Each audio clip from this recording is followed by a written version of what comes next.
10 بڑی نشانیاں جو ایک دوسرے سے جڑی ہوئی ہیں، جیسا کہ نبی صلی اللہ علیہ وسلم نے ایک حدیث میں کہا ہے کہ یہ تاگے میں بندھی ہوئی موتیوں کی طرح ہے، ایک نیکلس کی طرح ہے۔ اگر آپ اس دھاگے کو کاٹتے ہو تو یہ سارے من کے ایک کے بعد ایک گرتے جائیں گے، اور اسی طرح سے وہ 10 بڑی نشانیاں بھی پیش آئیں گی۔ جب ان میں سے ایک علامت پیش ہوگی تو باقی دوسری علامتیں خود بخود آ جائیں گی۔ حذیفہ رضی اللہ تعالی عنہ کی روایت ہے کہ ایک مرتبہ نبی صلی اللہ علیہ وسلم ہمارے پاس اس وقت آئے جب ہم قیامت کی نشانیوں کے بارے میں بات کر رہے تھے۔ انہوں نے ہمیں بتایا کہ قیامت تب تک نہیں آئے گی جب تک کہ تم ان 10 بڑی نشانیوں کو دیکھ نہ لو۔ پہلی نشانی دھواں،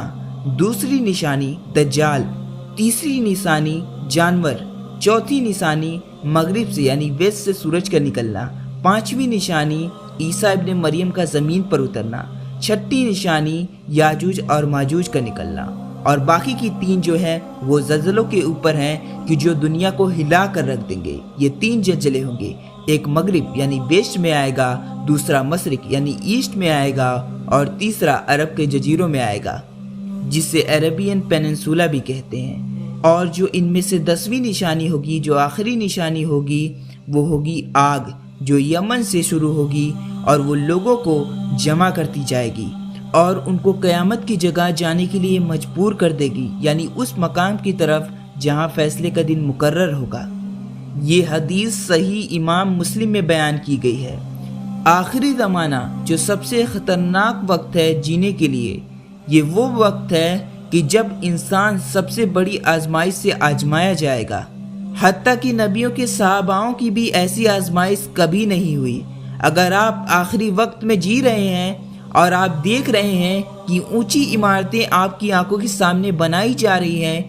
اور اگر آپ اب بھی نہیں جاگو گے ان آزمائشوں اور ان امتحانوں کو سمجھنے کے لیے جو کہ سب سے بڑے ہیں، تو آپ اپنی قسمت کے لائق ہیں جو یقیناً آپ کا انتظار کر رہی ہے۔ ان بڑی علامتوں کے بارے میں نبی صلی اللہ علیہ وسلم نے اس طرح بیان کیا ہے کہ یہ موتیوں کے مالا کے جیسی ہیں۔ اگر آپ اسے کٹ کر دیتے ہیں تو کیا ہوتا ہے کہ سارے من کے جو ہیں وہ گرتے جاتے ہیں، لیکن وہ سب ایک دوسرے سے جڑے ہوئے ہیں، لہٰذا اگر ایک نشانی آتی ہے تو باقی نشانیاں یا دوسری نشانیاں بھی اس کے پیچھے آئیں گی۔ ابن حجر لکھتے ہیں اس واقعے کی ترتیب پر بات کرتے ہوئے کہ یہ سب روایتوں سے ظاہر ہوتا ہے کہ دجال کے آنے کے بعد کی نشانیوں میں سے یہ کہ پہلی نشانی جو ہوگی جو اس نچلی دنیا کی یعنی اس زمین کی تبدیلی کا اشارہ کرے گی، اور عیسیٰ علیہ السلام کی موت پر ہی یہ سلسلہ ختم ہوگا، اور سورج کا مغرب سے نکلنا یہ وہ پہلی بڑی نشانی ہوگی جو اعلی دنیا یعنی آسمان کی تبدیلی کا اشارہ کرے گی، اور یہ سلسلہ قیامت کے دن ہی ختم ہوگا۔ اور شاید جانور کا آنا اس دن ہوگا جس دن سورج مغرب سے نکلے گا، اور جب سورج مغرب سے نکلے گا تو یہ اس بات کی طرف اشارہ کرے گا کہ توبہ کا دروازہ بند ہو چکا ہے، لہٰذا اس کے بعد وہ جانور حاضر ہوگا جو مومنوں کو کافروں سے الگ کرے گا، اور یہ توبہ کا دروازہ بند ہونے کا کامل نتیجہ ہے۔ اور سب سے پہلی بڑی علامت کی جو قیامت کے دن اصل شروعات کا اشارہ کرے گی وہ ہے آگ جو لوگوں کو اکٹھا کرے گی۔ یہ 10 بڑی علامتیں ایک کے بعد ایک پیش آئیں گی۔ اس کے درمیان بہت کم وقت ہوگا۔ جیسے ہی دجال ظاہر ہوگا اس وقت جیسے کہ نبی صلی اللہ علیہ وسلم نے بتایا کہ 40 دن، پہلا دن جو ہے وہ 1 سال کے برابر ہوگا، دوسرا دن جو ہے وہ مہینوں کے برابر ہوگا، اور تیسرا جو دن ہے وہ ہفتوں کے برابر ہوگا۔ اور پھر عیسیٰ ابن مریم کو نیچے بھیجا جائے گا اور وہ دجال کو قتل کر دیں گے،